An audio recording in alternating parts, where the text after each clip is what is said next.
Vous nagez à contre-courant. Vous forcez des relations qui ne coulent pas de source. Vous poussez des portes qui sont verrouillées. Vous gaspillez votre énergie à essayer de contrôler l'incontrôlable. Et à chaque fois que vous forcez, vous perdez un peu plus de votre véritable pouvoir. Machiavel l'a découvert il y a 500 ans, mais ce n'est pas lui qui l'a inventé. C'est une ancienne philosophie chinoise, appelée le Wu Wei, l'art du non-agir.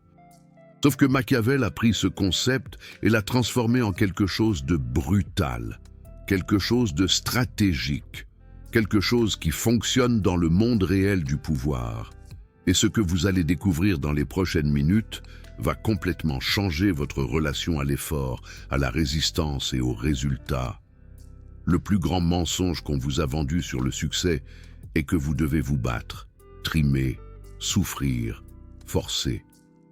Que plus vous faites d'efforts, plus vous obtiendrez de résultats. Mais regardez autour de vous. Combien de personnes connaissez-vous qui travaillent 12-14 heures par jour et qui en sont toujours au même point? Combien forcent des relations jusqu'à les briser? Combien poussent des affaires jusqu'à la faillite? La vérité brute est la suivante. Un effort excessif n'est pas un signe de pouvoir. C'est un signe de manque de stratégie. C'est un signe que vous n'avez pas compris le jeu, parce qu'il existe un type de pouvoir qui ne force pas, qui ne pousse pas, qui simplement flue. Et ce pouvoir est 1000 fois plus efficace que n'importe quelle quantité d'efforts bruts. Machiavel appelait ça la vertu. La capacité de s'adapter aux circonstances au lieu de lutter aveuglément contre elles. Les Chinois appelaient ça le Wu Wei, l'action par le non-agir. Mais les deux parlaient de la même chose, du même principe fondamental de pouvoir réel. Et ce principe va à l'encontre de tout ce qu'on vous a enseigné. Laissez-moi vous montrer quelque chose qui va vous déranger. Pensez à l'eau. L'eau est-elle faible? L'eau est douce. Elle n'a pas de forme. Elle s'adapte à n'importe quel récipient. Mais l'eau coupe la pierre. L'eau détruit des montagnes. Non pas par la force, mais par la persistance intelligente, par l'adaptation constante, par le flotte. Maintenant, pensez à vous. Êtes-vous la pierre ou l'eau? Essayez-vous d'être fort, rigide, inflexible? Ou êtes-vous en train de fluer, de vous adapter, de trouver le chemin de moindre résistance? Parce que la personne rigide se brise. La personne qui flue gagne. Et Machiavel a vu ça arriver des centaines de fois à Florence. Il a vu des dirigeants forts et têtus tout perdre.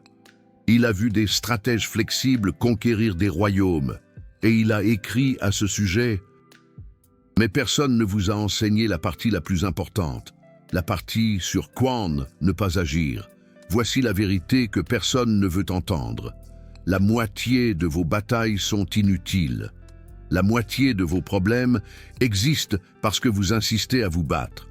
Vous prenez une situation qui pourrait se résoudre d'elle-même et vous la transformez en guerre. Pourquoi? Parce qu'on vous a appris que vous devez agir.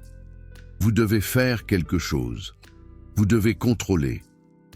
Mais si l'action la plus puissante était de ne pas agir, et si le contrôle réel était de lâcher le contrôle, cela vous paraît contradictoire? Bon, parce que la plus grande partie du pouvoir réel est paradoxale. Machiavel le savait.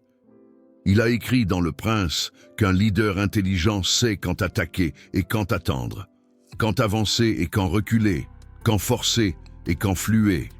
Et la plupart des gens ne savent faire que la moitié de ça, ne savent que forcer, ne savent que pousser, ne savent qu'essayer de contrôler. Et c'est pour ça qu'ils perdent. Mais calmez-vous, parce que cela ne signifie pas être passif. Cela ne signifie pas accepter tout. Cela ne signifie pas ne pas avoir d'ambition. C'est ce que les personnes faibles pensent que Wu Wei signifie. Les personnes qui confondent le flux avec la faiblesse. Les personnes qui confondent l'adaptation avec l'abandon. Machiavel n'a jamais défendu la passivité, n'a jamais défendu l'acceptation de l'injustice, n'a jamais défendu le fait d'être faible.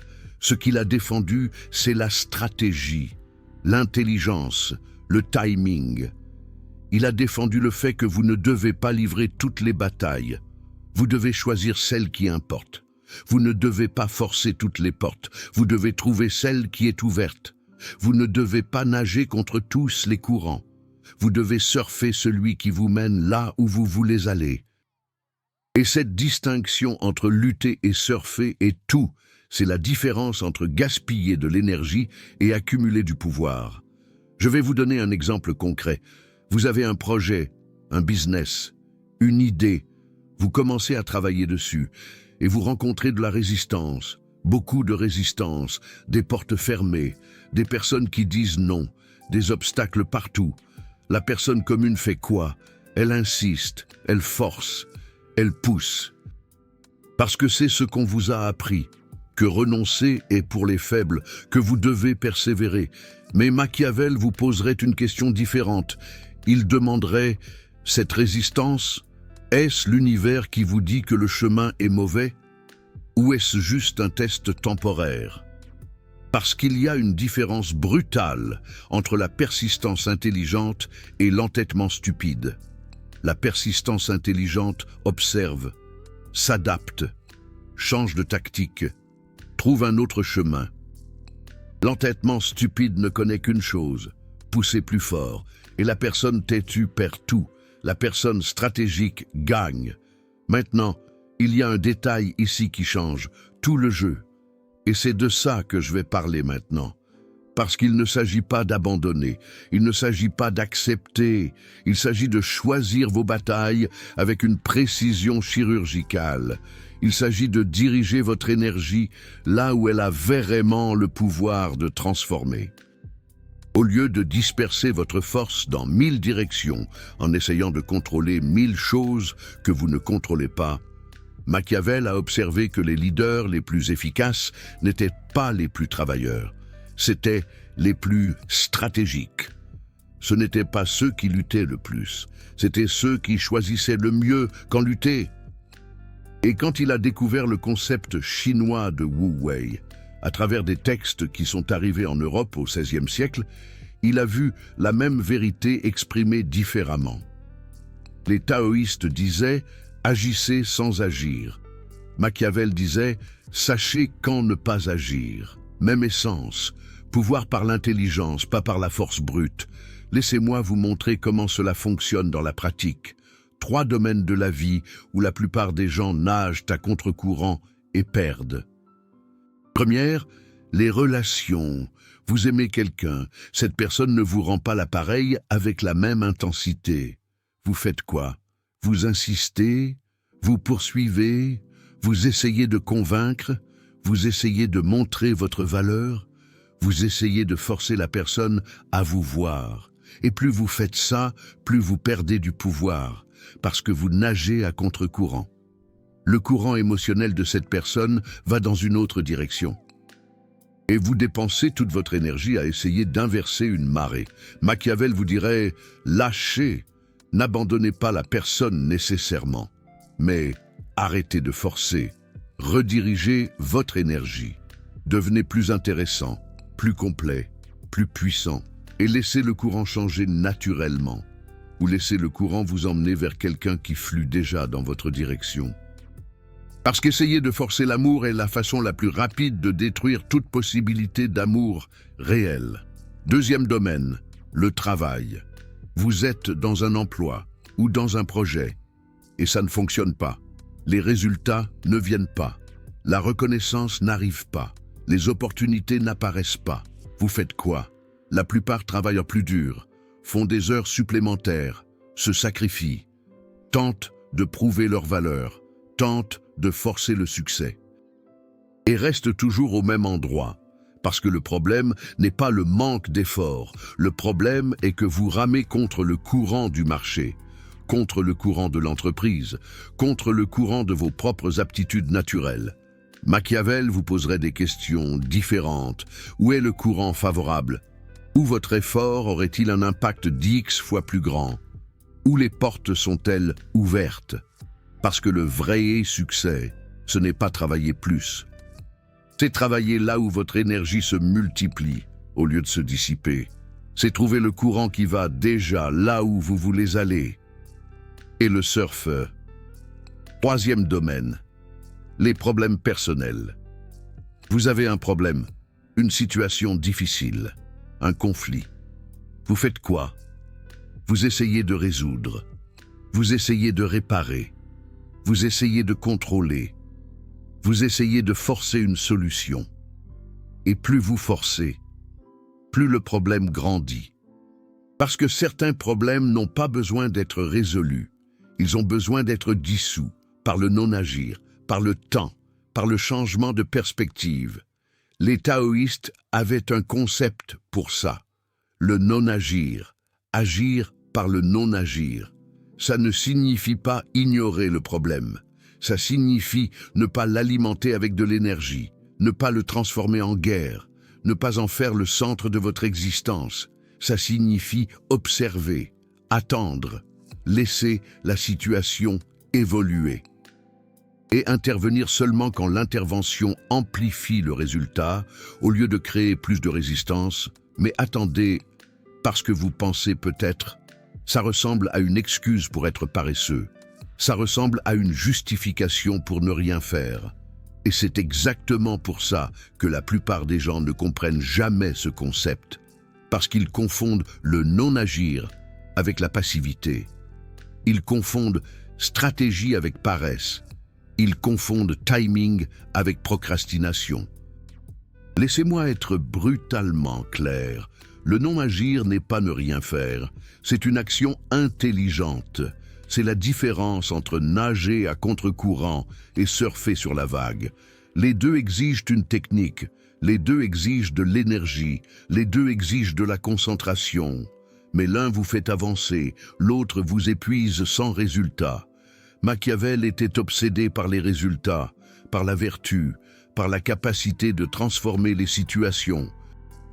Il n'a jamais défendu la passivité, il a défendu l'intelligence. Et l'intelligence signifie parfois agir, et parfois ne pas agir. Et savoir la différence entre ces deux moments est l'essence du pouvoir réel. Voici où ça devient plus profond. Et c'est ça qui sépare ceux qui comprennent de ceux qui ne comprennent pas. Le non-agir n'est pas à propos du monde extérieur, c'est à propos du monde intérieur. C'est arrêter de lutter contre soi-même. Arrêtez de forcer votre propre nature. Arrêtez d'essayer d'être qui vous n'êtes pas, parce que le plus grand courant contre lequel vous nagez est le courant de votre propre essence. Combien de fois avez-vous essayé d'être plus extraverti quand vous êtes introverti, plus calme quand vous êtes intense, plus stratégique quand vous êtes impulsif? Et plus vous forcez ça, plus vous perdez de l'énergie, plus vous perdez du pouvoir, plus vous vous éloignez de qui vous êtes réellement. Machiavel a écrit à ce sujet dans le contexte des dirigeants. Il a dit qu'un dirigeant doit connaître sa propre nature. Il doit travailler avec elle, pas contre elle. Si vous êtes naturellement prudent, soyez stratégiquement prudent. Si vous êtes naturellement audacieux, soyez stratégiquement audacieux. Mais n'essayez pas d'être l'opposé de ce que vous êtes, parce que c'est nager contre le courant le plus fort qui existe. Le courant de votre propre âme. Et il y a une raison scientifique à cela. Votre cerveau a des chemins neuronaux, des schémas, des tendances. Quand vous agissez en accord avec votre nature, ces chemins fluent. Quand vous luttez contre votre nature, ces chemins résistent et vous dépensez 10 fois plus d'énergie pour 10 fois moins de résultats. C'est littéralement nager contre le courant biologique. C'est pourquoi les personnes qui réussissent vraiment ne sont pas celles qui se sont complètement transformées. Ce sont celles qui ont accepté qui elles sont et qui ont construit des stratégies alignées avec ça. Bernard Arnault est intense, perfectionniste, difficile. Il n'a pas essayé d'être le François Pinault calme et stratégique. Il a surfé sa propre intensité. Liliane Bettencourt était introspective, analytique, patiente. Elle n'a pas essayé d'être la trader frénétique de la bourse. Elle a surfé sa propre nature. Et vous, essayez-vous d'être quelqu'un d'autre? Ou surfez-vous qui vous êtes réellement? Mais calmez-vous, parce que la partie la plus brutale arrive maintenant. La partie que Machiavel a découverte et qui va changer votre perspective pour toujours. Il a réalisé que le pouvoir réel n'est pas de contrôler les circonstances extérieures. C'est de contrôler votre réponse aux circonstances extérieures. Ce n'est pas de forcer la Seine à couler là où vous voulez, c'est de positionner votre bateau pour que la Seine vous emmène là où vous voulez aller. C'est la différence entre pouvoir illusoire et pouvoir réel. Le pouvoir illusoire essaie de tout dominer, de tout contrôler, de tout forcer, et s'épuise. Le pouvoir réel observe, adapte, flue, et multiplie les résultats avec moins d'efforts. Machiavel a vu des dirigeants avec des armées énormes perdre des guerres, et il a vu des stratèges avec peu de ressources vaincre des royaumes. Pourquoi? Parce que les dirigeants essayaient de forcer, les stratèges surfaient les courants politiques, économiques et sociaux de l'époque. Je vais vous donner la formule exacte de comment appliquer ça aujourd'hui. Premièrement, identifiez où vous forcez. Regardez votre vie, vos relations, votre travail, vos projets, vos objectifs. Où est-ce que vous poussez et vous n'avancez pas? Où est-ce que vous nagez contre le courant? Soyez honnête, brutalement honnête, parce que si vous ne voyez pas la résistance, vous ne pouvez pas travailler avec elle. Deuxièmement, demandez, cette résistance est-elle un signal ou est-ce un test? Un signal signifie que le chemin est mauvais. Un test signifie que le chemin est bon. Mais vous devez développer la compétence. Comment différencier signal?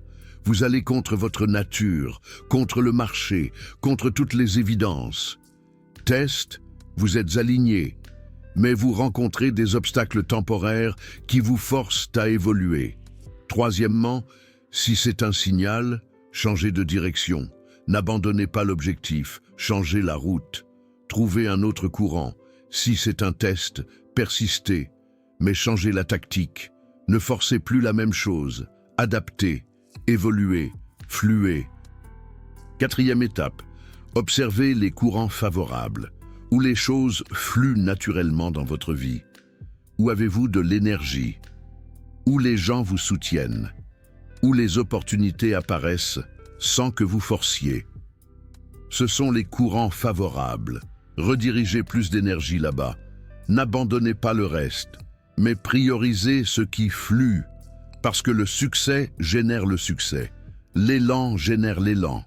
Et quand vous surfez une vague, il devient plus facile d'attraper la prochaine. Cinquième étape, pratiquez le non-agir stratégique.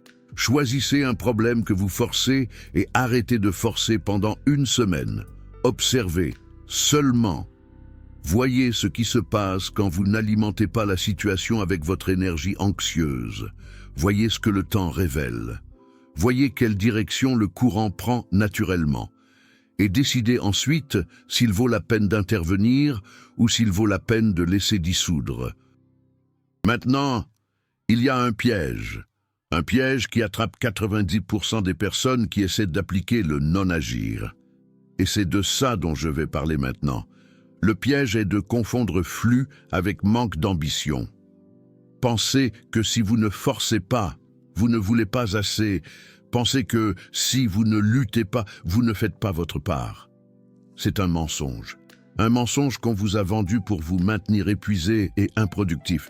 Parce que la vérité est l'opposé. Les personnes ambitieuses, les vraies, sont stratèges avec leur énergie.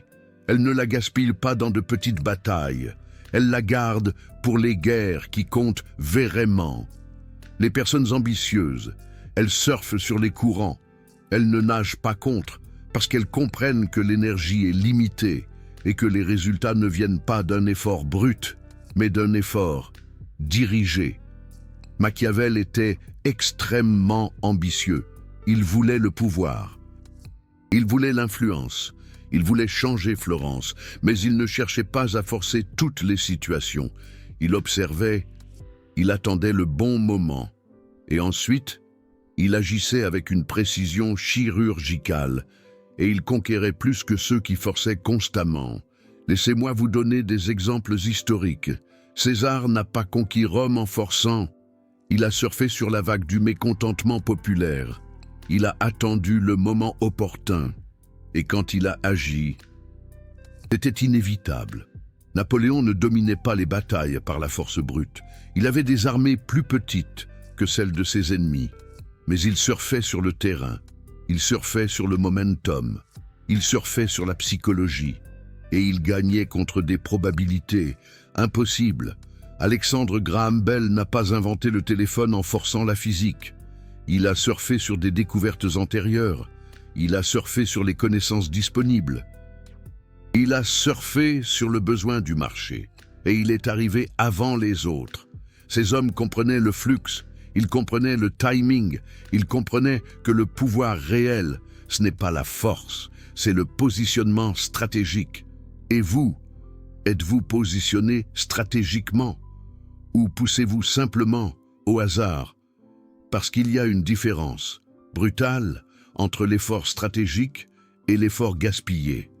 L'effort stratégique observe le terrain, identifie les courants favorables, agit quand la résistance est minimale et l'impact est maximal. L'effort gaspillé pousse constamment, indépendamment du contexte, indépendamment du timing, indépendamment du courant, et s'épuise. Machiavel a écrit à ce sujet dans le contexte de la guerre. Il a dit qu'un général intelligent n'attaque pas quand l'ennemi est fort, il attaque quand l'ennemi est faible. Il ne se bat pas quand les probabilités sont contre lui. Il se bat quand les probabilités sont en sa faveur. Ce n'est pas de la lâcheté, c'est de la stratégie. Et la même logique s'applique à votre vie. Ne forcez pas quand la résistance est maximale. Agissez quand le courant est en votre faveur. Ne luttez pas toutes les batailles. Choisissez celles que vous pouvez gagner et gagnez-les complètement. Voici le secret final, le secret que peu comprennent. Le non-agir ne signifie pas attendre passivement. Cela signifie se préparer activement. C'est comme un surfeur. Un surfeur ne crée pas la vague, mais un surfeur ne reste pas immobile à attendre. Un surfeur se positionne, s'entraîne, développe ses compétences. Et quand la bonne vague arrive, le surfeur est prêt. C'est ça l'essence. Vous ne contrôlez pas les courants de la vie, mais vous vous préparez à les surfer. Vous ne contrôlez pas le marché, mais vous développez des compétences pour saisir les opportunités quand elles se présentent. Vous ne contrôlez pas les gens, mais vous devenez quelqu'un que les gens veulent avoir autour d'eux quand ils sont prêts. C'est ça, le pouvoir réel. Le pouvoir grâce à la préparation stratégique. Le pouvoir grâce au timing intelligent. Le pouvoir grâce au flux conscient. Vous venez de découvrir la méthode brutale de Machiavel pour arrêter de gaspiller de l'énergie dans des batailles perdues et commencer à diriger votre force là où elle a vraiment le pouvoir de transformer.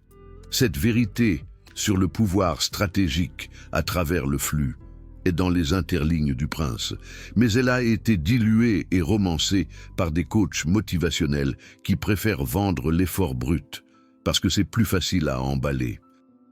Chaque vidéo comme celle-ci va à l'encontre de l'industrie du développement personnel qui veut vous voir épuisé, occupé et improductif. Le Super Thanks juste en dessous n'est pas qu'un soutien financier. C'est vous qui dites « Je veux plus de vérité brutale sur le pouvoir réel, sans filtre motivationnel ». Quand vous cliquez sur ce cœur doré, vous financez du contenu qui vous enseigne la stratégie de vérité, pas des illusions d'effort. Vous n'êtes pas qu'un spectateur. Vous êtes quelqu'un qui a compris que nager contre tous les courants est la façon la plus rapide de se noyer. Faites partie de ceux qui comprennent que le pouvoir réel, c'est de surfer, pas de forcer. Mais cela ne résout pas tout seul, parce qu'il y a une dernière transformation qui doit arriver, une transformation interne.